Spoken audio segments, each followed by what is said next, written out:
adapting a triathlon training plan or program for a female triathlete is not as simple as just reducing the volume. There's some structural and hormonal differences between male and female. Having had experience coaching females, especially to Ironman Kona and first timers to sprint Olympic half Ironman over the years, I've got experience and I've upskilled my knowledge through extra courses through Dr. Dan Plews, for example, working on low carb feeding for females and the differences in that respect, and continuous education through experienced people like Dr. Stacey Sims. However, who's better for a female triathlete? None other than an actual female. So I'm going to introduce you to Kate Offford, our newest team member to Tritanium Coaching. And over to you, Kate. Hi everyone, I'm Kate Offford and I'm delighted to be the newest member of the Tritanium Coaching team. I have got 13 years of triathlon coaching experience, and 10 years of that I've been working closely one-to-one with a range of athletes, right from beginners through to the highest level performers. I specialise in coaching women. I'm also a swim specialist, and I think what I bring to the party is that kind of understanding of people and really kind of getting underneath what it is that drives them and being able to help them then to manage their training programs in line with their lifestyles and actually what psychologically is going to motivate them.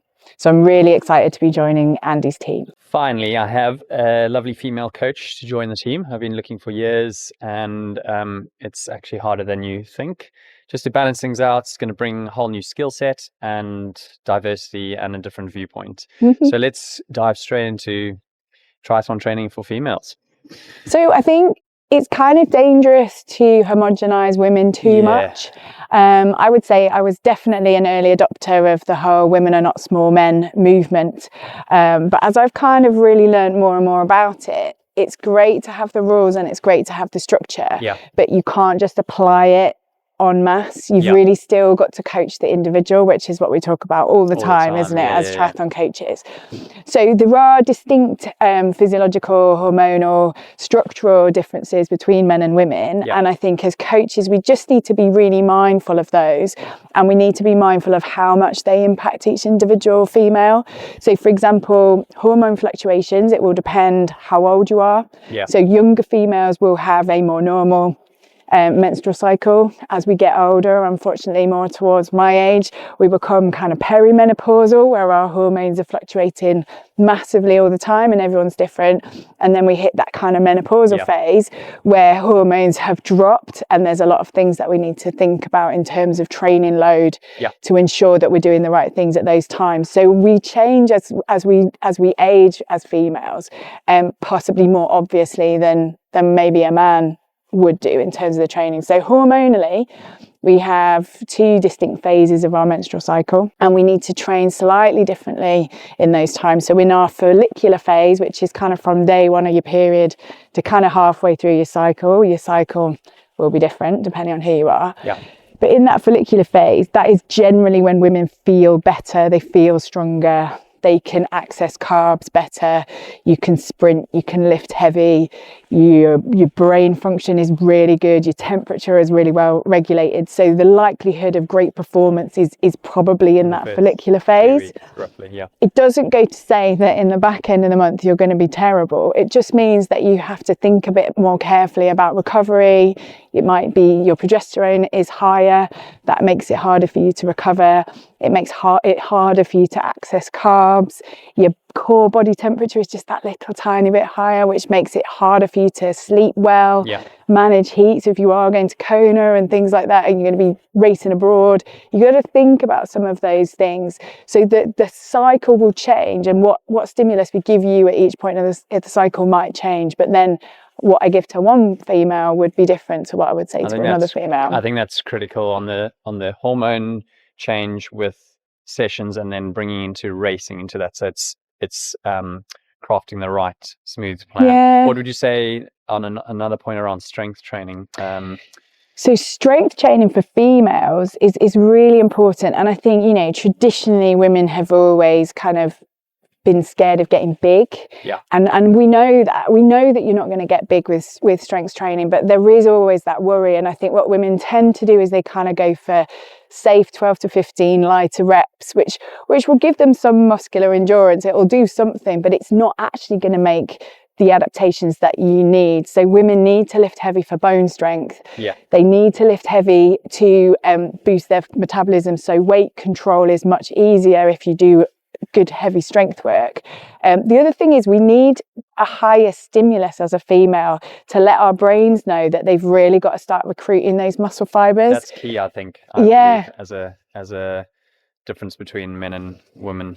There seems to be a lot of the science points to a lot of, so for example, like muscle protein synthesis in men happens more in the muscles, whereas with females, the message has really got to get to the brain before anything happens. So you need a little bit more protein, you need a little bit more stimulus for these things to happen. And that leads me on to the differences as well, the slight differences I know when I apply training methodology in terms of nutrition focus. And what would you kind of a couple of key tips? You just mentioned one big one there, protein. I certainly know from my older male athletes, protein requirements are really important for muscle mass. It's similar. And I think in terms of timing, if you touch on that a bit. So timing's really important with females. Also, amount is really important. So females, if we talk about timing first, making sure, so fasted training is not necessarily good for females. A lot of the testing was on sort of obese pre-diabetic males and obviously the physiology is completely different. So fasted training is not necessarily beneficial. So making sure that you are fueled before you exercise, and then that kind of golden window of 30-ish minutes afterwards. One of the things with females is what you see is a male might enter an Ironman and lose loads of weight. Yes. Quite often females don't. Yes, and this is a topic that potentially doesn't crop up on conversation very often because it's a bit uncomfortable. And what are your views quite on often that? my view is that quite often female athletes, and I classify anyone who trains, with purpose as an athlete. No matter what age they are. It's so quite often what happens is women get into this state of low energy availability. So fully fueled might be here, and kind of dangerously underfueled might be here. But actually a lot of us probably sit in this mid to lower range. And what happens is then your body starts to go into kind of a fight or flight mode where they think you're in some sort of starvation mode. So you hang on to that body fat because as females, we've evolved to need body fat. So we're underfueled, so we're holding on to body fat, but it makes us want to eat less. So there is that kind of vicious cycle of underfueling and kind of not really making the adaptations that you need to. So with females, I think it's regular high nutrition content food, lots of protein, lots of colourful, eat the rainbow type diet that will enable your body to be able to kind of process without feeling like it's, got to run away from a lion or whatever our evolution tells us. That's excellent. So I'm involved in daily swim coaching, so early mornings, late nights, and obviously online triathlon coaching. And I think the main things that females come to me and want to talk about, fitting it all in, and that whole, how do you balance a career, your care and responsibilities, some level of self-care, some level of social, everything that you have to kind of structure. And I think females are quite often people pleasers. They don't really like to be seen to be saying no. They don't really like to be sort of seen to be selfish and putting themselves at the center of everything. So they very easily can get overwhelmed. And I think that can be a massive issue in terms of trying to balance your training. So one of the things I work with females on is trying to rationalize and trying to prioritize. I think a lot of females also struggle with self-belief, that sort of imposter syndrome where, am I really good enough to be here? Are they going to find out that actually I'm not as good an athlete as I make out? And that confidence and that ability to kind of really push on and know that you're good enough no matter what. And those are the things that kind of overwhelm that imposter syndrome, And women, you know, they want to get stronger, they want to get faster, but sometimes I think there is that kind of a little bit of inertia to really know how to do that and how to prioritize their own performance over that of everyone else that they're kind of dealing with in their lives. So getting that little kind of, selfish is the wrong word, but the feeling of putting yourself at the centre is really important, I think. So what's my ideal client? That's such an interesting question. Well, because I've got a broad experience and obviously I've worked a lot in coach education as well, I really love people that are curious. I really love people that want to learn. I really love people that will kind of ask me, well, why are we doing this? And how is that going to make me better? I love that collaboration, that discussion. I can do the kind of tell coaching, you do, and I will tell you what to do. But I think athletes get so much more out of it if there is that kind of mutual understanding and those shared goals. So for me, it's got to be somebody who is passionate about their goals, passionate about why they're doing it. They have a strong why, they have a kind of mantra that keeps them going.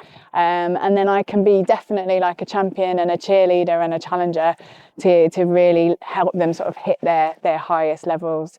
So I'm saying curiosity. So obviously I love to coach men and women. I've obviously had kind of a focus on females because the environment has worked in terms of my knowledge and groups of women have approached me, but I still coach loads of men.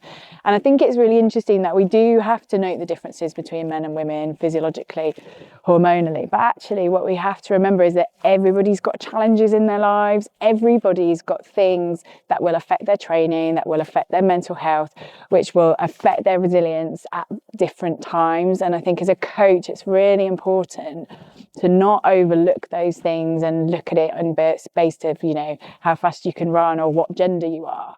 It's about actually understanding the person as a whole and then applying the training stimulus to ensure that the adaptations you get are the right ones for you. So while I'm not coaching superstars, I do like to have fun. I am quite outgoing. I love a party. I like to be the centre of attention. I love a bit of glittery eyeshadow. I feel like working in what is predominantly a man's world, I like to bring a little bit of glitter and sparkle without undermining the serious message that I try and put across. Kate, I want to thank you once again for joining our coaching team. Let's see what we can do for the lovely females and men listening out there across the YouTube. Thanks for listening this far. If you want to click on the link in the description to get a hold of us, if you'd like to have a chat and see if Kate is the right coach for you. See you soon.